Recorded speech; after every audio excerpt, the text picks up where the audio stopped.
We are now 18 hours into this strike. It's causing a rare scene at Penn Station. Take a look. Empty. The NJ Transit rail terminal is not bustling with riders right now as usual. This strike has shut down the third largest rail system in the U.S. We have live team coverage on both sides of the Hudson tonight. Let's start with News 4's Sarah Wallace, live at Newark Penn Station with the negotiations. And Sarah, what the riders are saying to you. Well, and Natalie, both sides are telling us that they are eager and willing to get back to the bargaining table. But so far, the only meeting scheduled is a meeting with the National Mediation Board this Sunday. For now, as you can see behind me, the picket signs are up and the rail system is down. An eerie silence on the tracks at normal bustling Newark Penn Station. Union strong all day long. And in front of New Jersey Transit headquarters, the drivers who normally move those trains standing firm. They may be small in numbers, but the 450 members of BLET, the Brotherhood of Local Engineers and Trainmen, have successfully derailed the system, affecting hundreds of thousands of riders. Governor Phil Murphy this morning saying he wasn't leveling blame, but then did. It is frankly a mess of their own making, and it is a slap in the face of every commuter and worker who relies on NJ Transit. But we're not here this morning to point fingers. We are here to demonstrate that our administration remains ready to get NJ Transit back to full speed and to provide the BLET's members their hard-earned raises. The agency stresses it had a contract deal in place in March, but the union refused to sign it. I spoke with NJT's president this afternoon. They said, I made a deal that was fair and that was fiscally responsible. So all I've said is if we could do it once, we could do it again. And I'm saying to you and to your viewers and to New Jersey Transit riders, we are close. The union's national president. How far away are you at this point? I thought we were close yesterday. So I guess that question should go to New Jersey Transit. They say they're close. They're the ones that walked out. Okay, tell them to get a little closer. Union leaders insist management needs to dig deeper in its deep pockets and pay more, saying they haven't had a raise in 6 years. They want their hourly rates to be comparable to the people they work with on the platform, which is Amtrak and Long Island Railroad. We're not asking to be the top, we're just asking to be close. Caught in the middle, riders like Johnny Artuso. He understands the desire for competitive wages, but worries salaries too generous might bust the budget. I understand you got to pay the workers because they work hard, but you need to direct your attention on fixing things. Everybody is hoping that there will be a breakthrough on Sunday, but New Jersey Transit is putting in contingency bus plans on Monday morning if that does not happen. Live from Newark, Sarah Wallace, News 4 New York. Sarah, thank you for the latest there in New Jersey. Let's get to here in the city where News 4's Andrew Siff live at Penn Station, where some people were still surprised by the strike, Andrew. Yeah, even though they heard it might happen, they didn't know for sure, and a lot of people work overnight jobs, arrived by habit at Penn Station early this morning, hoping for that reverse commute to New Jersey, and they had to find another way to get around. Very confusing and very distressing. We hope the strike ends soon. Suzanne Serwatka landed at Newark today and needed help getting into the city. A friend picked us up from the airport and drove us to Harrison by Newark, I guess, and we took the PATH. Yes, the PATH train, operated by Port Authority, picked up some of the slack. Regular PATH riders worried about next week. Are you worried that this will start to get really, really crowded? Yes, I do worry about that. It's already very crowded. What do we want? Contract. When do we want it? Now. On the picket line, the T-shirts told the story. Trains don't move without engineers. And inside Penn Station, locked gates illustrated the impact. I didn't know until now. Despite weeks of warnings this was possible, many commuters caught off guard when New Jersey Transit train service was unavailable. I gotta drive. I gotta drive now. Starting Monday, NJ Transit is advising commuters to use bus slots at one of these 4 pickup points. From Secaucus Junction and PNC Bank Arts Center, your bus will take you to Port Authority. Hamilton Rail Station and Woodbridge Center Mall will have buses to PATH stations. One transit expert told me the backup plans for getting so many people to work can only go so far. Even with the contingency plans in place, this is going to be massively disruptive for everyone who's using the system. Back on the picket line, union members got support from an MTA subway union worker from local TWU 100. And a lot of us transit workers, no matter what union we belong in, can't afford to live in the cities in which we work, in which we serve. And the scene here outside of Penn Station right now, the picket line is still there. The Knicks are playing tonight. Some portion of this sold-out game would typically travel here by New Jersey Transit. They had other means of getting here tonight. And looking ahead to next week, that's the real challenge. If the strike extends Tuesday, Wednesday, those busy go to the office days, that's the real contingency plan where it gets tested. We're live at Penn Station. Andrew Siff, News 4 New York.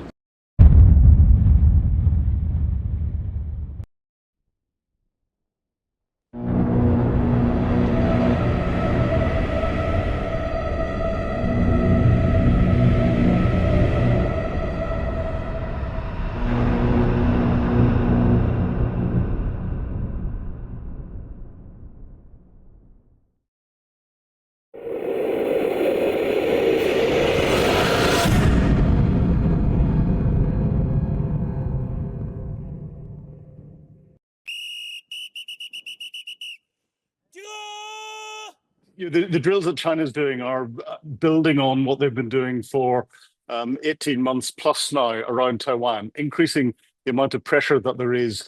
They seem to be practicing putting a blockade around the island. That's a naval blockade as well as an air blockade, and bringing together all of the different aspects of the Chinese military to be able to enforce that blockade. This is a very complex operation, and we've seen over the period of time the complexity of Chinese exercises, but more invasion rehearsals getting more and more complex and more daring, sending a message to Taiwan, sending a message to the international community, but also trying to ready their forces for what would be a very complex military operation if they decided to take Taiwan by force. Well, China's saying to Taiwan that you are not an independent country, you're an errant province of China. They're pushing the one China policy. And of course, we've seen and heard Xi Jinping turning around and saying that he will bring Taiwan back into the fold by whatever means necessary. We're seeing that in the build-up of not just the Chinese military drills and exercises around Taiwan and their complexity, but what China's doing in buying and building new equipment. It's building equipment that can only be used for invasion across a beach. For example, it's got special barges with ramps out the front that could carry tanks that could be connected together to create a causeway. That's essential if you're putting troops in across a beach or over an unprepared area with heavy equipment. You only build those things if you've made a decision to invade. They're very expensive, and you can't use them for anything else. So China is upping the ante against Taiwan very rapidly. I think China is nearly ready. If I was to look at it in timelines, I would say probably late 2026, mid 2027. China has launched power projection capability. It's got its third aircraft carriers just launched, just practicing with that. It's launching the equivalent of the Royal Navy in surface vessels every year. It's converted and launched an awful lot of ro-ro ferries that have been adapted for military use to be able to take tanks and heavy equipment. It's built these specialist barges. It's just demonstrated a big undersea cable cutting capability. And of course, we've got these drills, both using its air forces and its naval forces. That is sending a very clear message that China intends to take Taiwan by force if necessary. And I think it's more than just a political statement. I think Xi Jinping has made that decision to take it. The question is now just when. Taiwan is very prepared militarily, but of course it's a hugely smaller military capability than China can throw at it. But it would not be an easy operation for China to take Taiwan by force. And of course, Taiwan would hope that the international community would come to help. Now, it's no accident that the Americans have got a couple of aircraft carriers in the region. It's no accident that HMS Prince of Wales is leading a multinational task force to go down through South China Seas, and the first ever deployment of HMS Queen Elizabeth was down into the the Southeast Asian region as well. It's sending very clear messages to China that the likes of Taiwan, but other countries around the region are not on their own. And we've just seen the Americans renew their defense agreements with the Philippines. So that's hopefully going to deter China. I'm not sure whether it will or not. I think the West would be drawn in automatically because our Southeast Asian pivot. I think it's 80% of all the semiconductors that we use in all our electronics around the world come from Taiwan. The global economic shock that would make the economic shock we felt after Russia's full-scale invasion of Ukraine and the impact of the energy prices seem like small change compared to what would happen. And it would cause wider regional destabilization. And of course, China is not just carrying out these actions against Taiwan, it's also putting pressure on Japan, on the Philippines, on Vietnam, and elsewhere.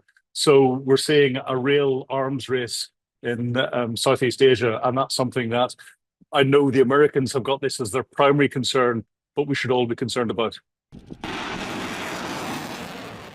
China escalated its military drills around Taiwan on Wednesday.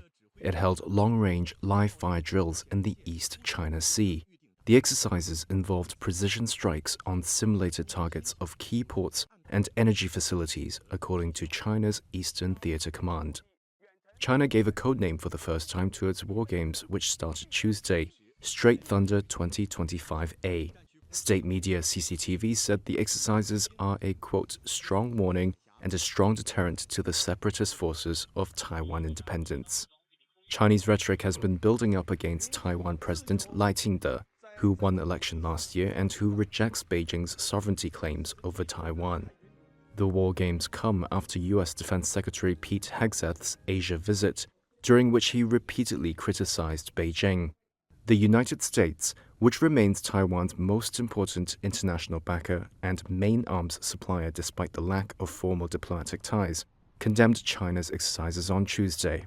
In a statement, the U.S. State Department said China's aggressive military activities and rhetoric toward Taiwan only serve to exacerbate tensions and put the region's security and the world's prosperity at risk. Japan and the European Union also expressed concern. Reading out of the book of Habakkuk 2:6-9. Shall not all these take up a parable against him, and a taunting proverb against him, and say, woe to him that increaseth that which is not his? How long? And to him that ladeth himself with thick clay. Verse 7, shall they not rise up suddenly that shall bite thee, and awake that shall vex thee, and thou shalt be for booties unto them.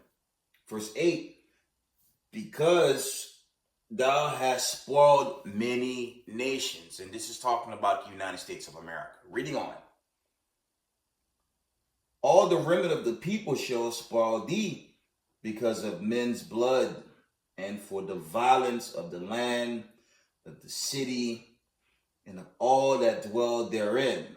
Okay, that's symbolic to the powers that be and how this world is currently ran. Okay, it's running total darkness. Let's close this out. Habakkuk 2 and verse 9. Woe to them, woe to him that covereth an evil covetousness to his house, that he may set his nest on high, that he may be delivered from the power of evil. Giving all praise, honor, and glory to the God of Abraham, Isaac, and Jacob, Yahweh, Ba'ashem HaMashiach Yahweh Shai, Ruha Rakah Kodash. Double honors to the mighty men, the elders, and the apostles, and the community, waking up the lost sheep of the house of Israel in these last days. Peace and blessings to everyone doing His truth, walking in His truth, and humble in sincerity. Again, I'm going to say Shalom. This your brother Yawasop coming at you with another video. And it's a lot going on in these last days, right? There's one serious notification that I want to get into. Let me get it real quick.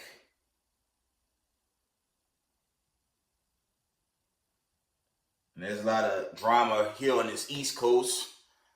The Lord shut down the transit system, so there's no New Jersey transit. That's making headlines. And the Lord's going to continue to drop plagues on this place until this place is utterly utterly destroyed. Okay? But I want to bring this out. This is from End Time Headlines. I believe this was yesterday. Okay? It's after midnight. This article was yesterday. It says the United States prepares for a long war with China that may strike its bases in homeland, okay? Because it's not going to end with the tariff wars, okay? This whole tariff war, this whole trade war, it doesn't end there. It's going to end, okay? Chiefly, I've been surfacing Revelations, the 17th chapter. That's how it's going to end. The nations are going to turn on America. Okay, it's a race war, right? The nations, okay, they're going to rise up. Tell you that Matthew 24, nation against nation, kingdom against kingdom. The only nation that's slow to rise is the Israelites. Mainly the ones that's in the world, okay, us of the elect class, we get it. But a lot of so-called black people of America, they're comfortable while this thing is being set up. I'm going to read this notification again. It reads, United States prepare for long war with China that may strike its bases in homeland. Okay, so it won't be just a trade war. This war is going to get very serious. Okay, so some of the shelves, excuse me, I was at the grocery today. Some of these shelves are unstocked. Okay, we in that time again. It's only going to get worse. Okay? Let me see if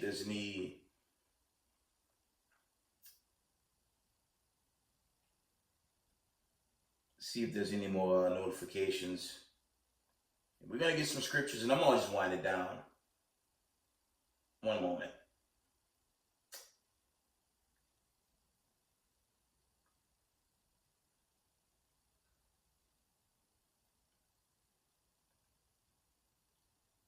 Give me one moment, family.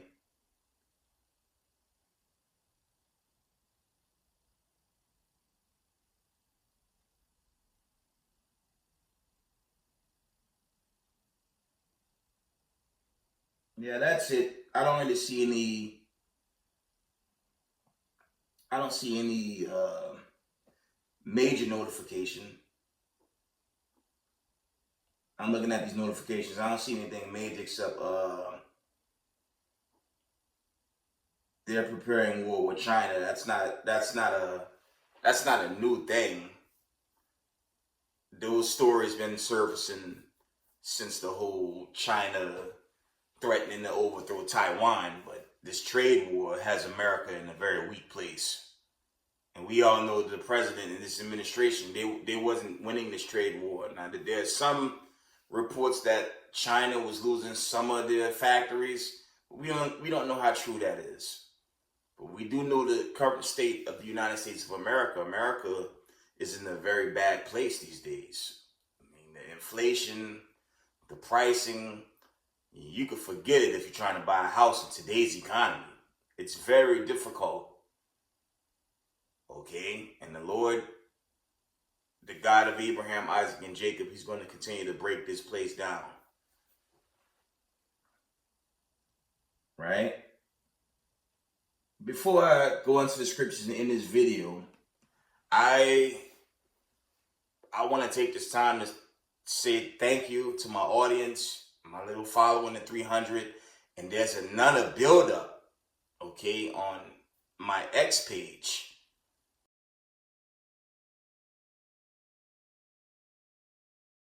That has gotten the attention of many, okay? I won't get into that on this platform. I had to sugarcoat that whole saga that's posted on X. But, you know, for anyone that thinks, you know, we're this brown-only group, that's not the case. What I do on this platform and what the elders and the apostles do, we just show y'all what God said according to the scriptures, okay? This isn't Christianity. This isn't some religion. This is a heritage that we've found our heritage, us of the slave diaspora, and we just praying to go home. But what's on X, that's not just brown people in that following supporting that cause. I just want to say thank you, you know, to the supporters. There's also supporters on my LinkedIn account regarding that fight against this corrupt CEO. Okay? But I want to say thank you to the supporters, and that's just fair. And again, this ain't no brown only thing. That lets you know it's bigger than that. But again, thank you to the audience in support of that movement. But back to the lesson. We're going to get some scriptures, and I'm going to wind this down. Okay. Let's read.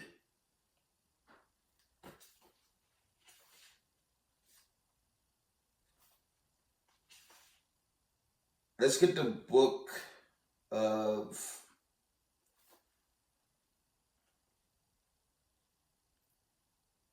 we still have to warn of the coming sudden judgment of America. I think I mentioned in my last video, one of the elders brought out, and I've brought this out many times, how the elite, they have these billion-dollar bunker homes, and now there's reports, okay, there's reports of underground cities, and y'all know my take on that, okay? When you go into the Sarmat, the Satan 1 and the Satan 2s, those are ground-piercing missiles. So they could try to make as many underground cities as they like right here in Babylon the Great. All that's going to be destroyed, okay? But there's a lot of talk about underground cities now, and it won't save the wicked. On the day of the Lord, that's going to be the end of that, right? But I have to continue to give the warning of the coming judgment. That's why I warn, the elders and the apostles warn, the camps teaching on the four corners of the earth. We want y'all to keep these commandments because time is thinning, okay? Isaiah 13:20, it reads, "It shall never be inhabited, neither shall it be dwelt in from generation to generation. Neither shall the Arabian pitch tent there, neither shall the shepherds make their folds there."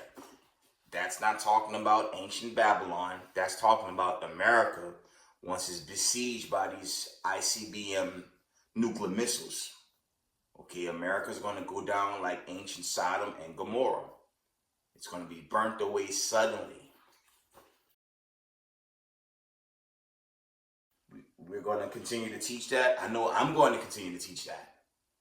There will be no, okay, son of man sitting in, the UN, the White House now. And there's a lot of groups out there that believe he's just going to make peace and, everything's going to be fine and dandy. The Most High is going to burn this place away. Let's read.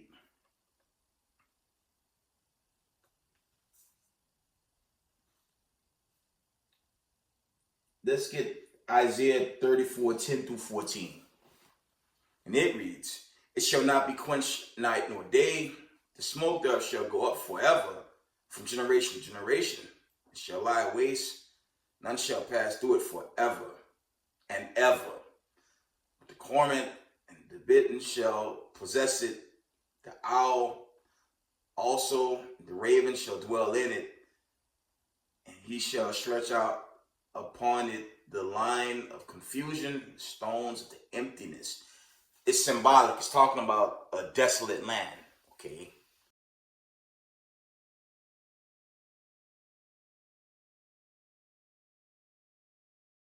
You see that in those Terminator films, how the cities waste after destruction. That's symbolic. That's a parabolic breakdown right there.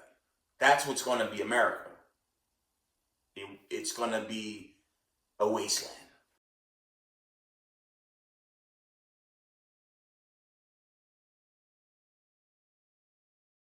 Let's read on. Okay.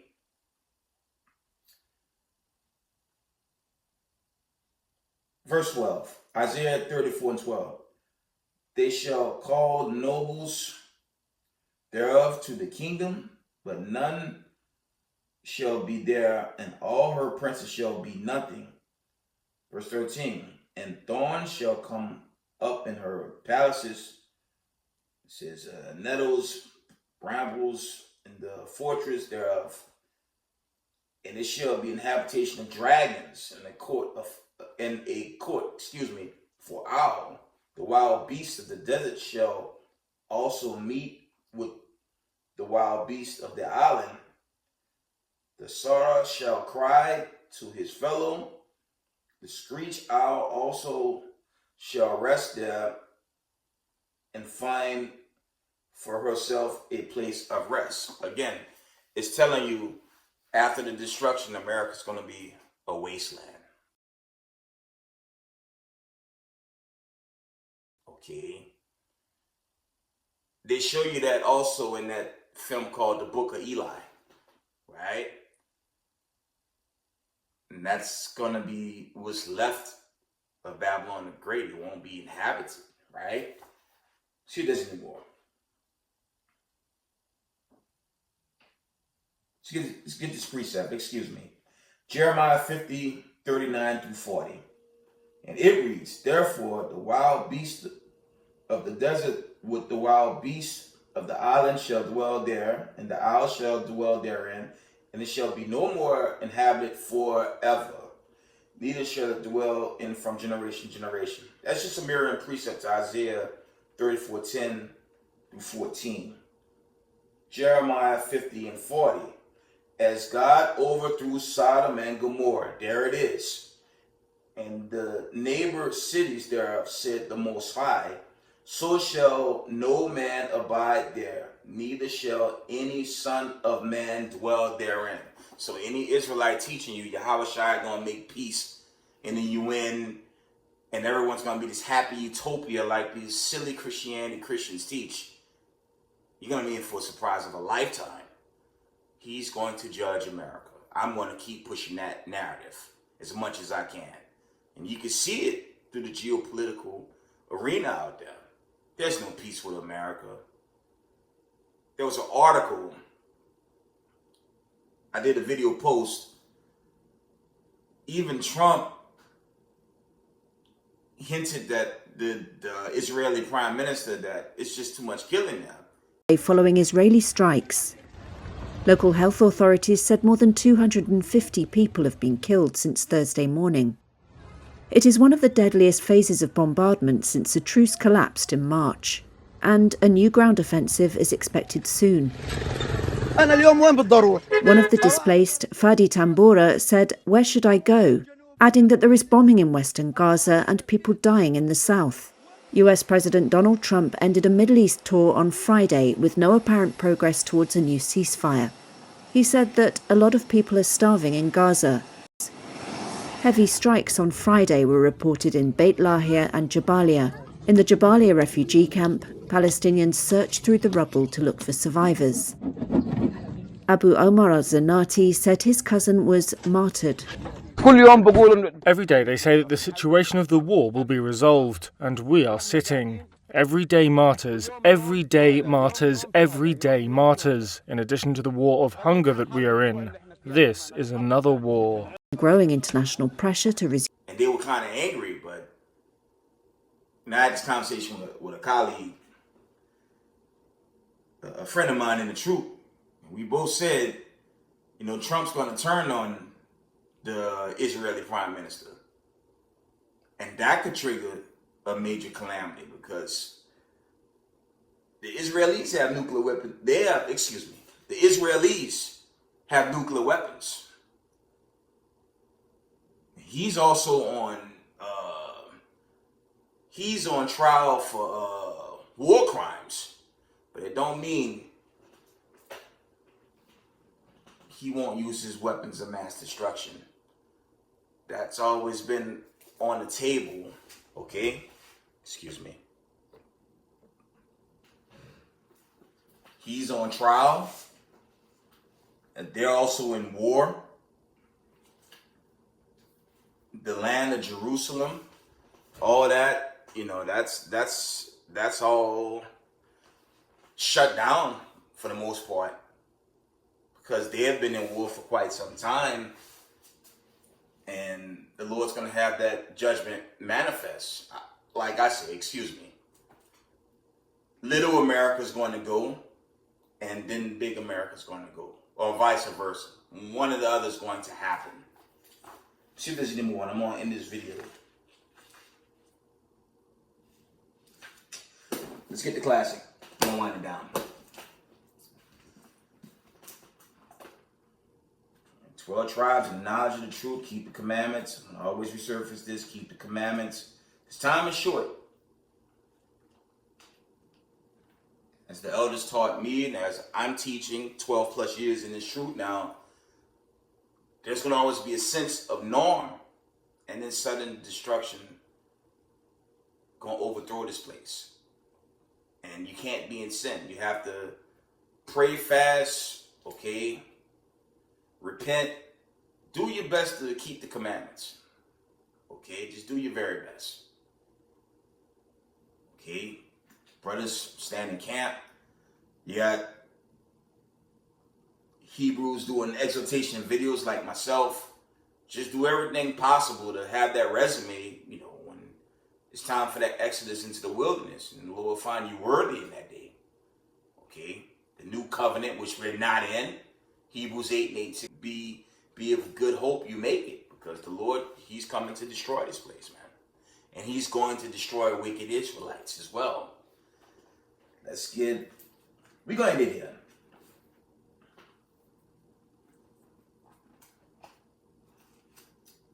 I want the book of 2 Peter's.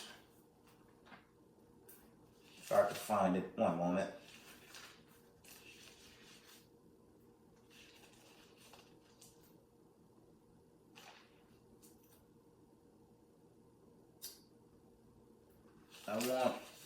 That's 1 Peter's.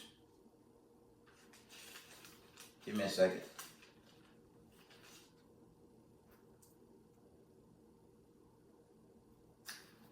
We're going to read the book of 2 Peter's 3, and I'm going to start at verse.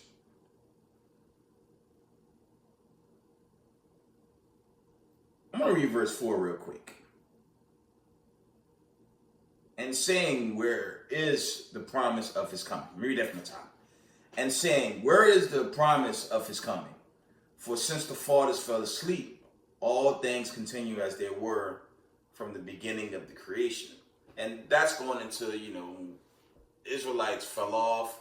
The truth was well hid for quite some time. But we're in the days and everything is resurfacing prophetically.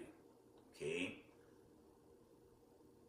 The real truth is coming out, and that's this gospel of who the Israelites are, the true salvation being for the children of Israel in these last days, okay? And now that the real gospel is out, you know, the true judgment's going to come, right? 2 Peter 3 and verse 5. For this they willingly are ignorant of that by the word of God, the heavens were of old, and the earth standing out of the water and in the water. That's going back to Genesis 6, the time of the flood, right? That's what that's going into. Verse 6, whereby the world that then was being overflowed with water perished. That was the first judgment. And that was a huge judgment because the whole world basically was covered in water, with the exception of Noah and his family, and their families, okay? But a different judgment's coming this time around. I'm going to read that again, not Genesis, excuse me. 2 Peter 3 and 6. Whereby the world that then was being overflowed with water perished. But the heavens and the earth, which are now by the same word, okay, are kept in store, reserved unto fire against the day of judgment and perdition of ungodly men. That's really dealing with the wicked. That's dealing with the wicked heathens, and that's also dealing with Hebrew Israelites that refuse to repent. Excuse me. Okay, because they're going to be judged. That's just Zechariah 13 and 8. Israelites, they're all going to go down. Okay, I'm going to read that again. But the heavens and the earth, which are now by the same word, are kept in store, reserved unto fire against the day of judgment and perdition of ungodly men. We're going to jump down to verse 9. No, verse 10, to the point, excuse me. We're going to jump down to verse 10. But the day of the Lord will come as a thief in the night, in which the heavens shall pass away with a great noise, and the elements shall melt with fervent heat. The earth also and the works that are therein shall be burned up. And that's going to be that nuclear fire, the judgment, okay, the chariots, Isaiah 66:15. That's what's going to happen. The Lord's he's going to drop the hammer on this place, man. Don't get comfortable in America. A lot of Israelites, especially Israelites in the world, even in the truth, they just think, everything's going to be fine and dandy, and this place suddenly going to get whacked, man. Satan 1, Satan 2, and other nuclear missiles coming from other nations to finish this place off.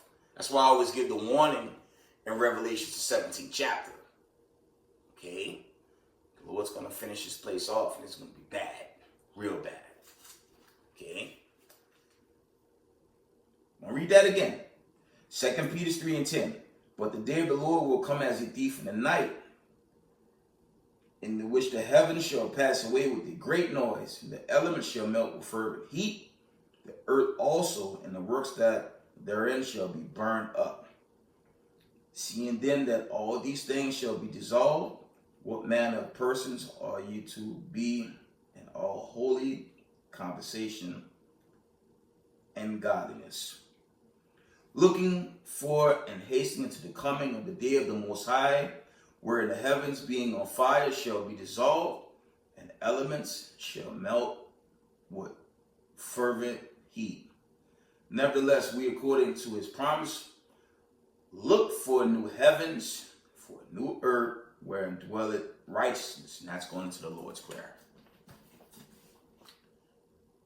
And with that, give all praise, honor, and glory to the God of Abraham, Isaac, and Jacob, Yahweh, Ba'Shem HaMashiach Yahushai. Double honors to the mighty men, the elders, and the apostles of the community, waking up the lost sheep of the house of Israel in these last days. Peace and blessings to everyone doing this truth in humbleness and sincerity. Israel, I love y'all. We got next. Shalom, family.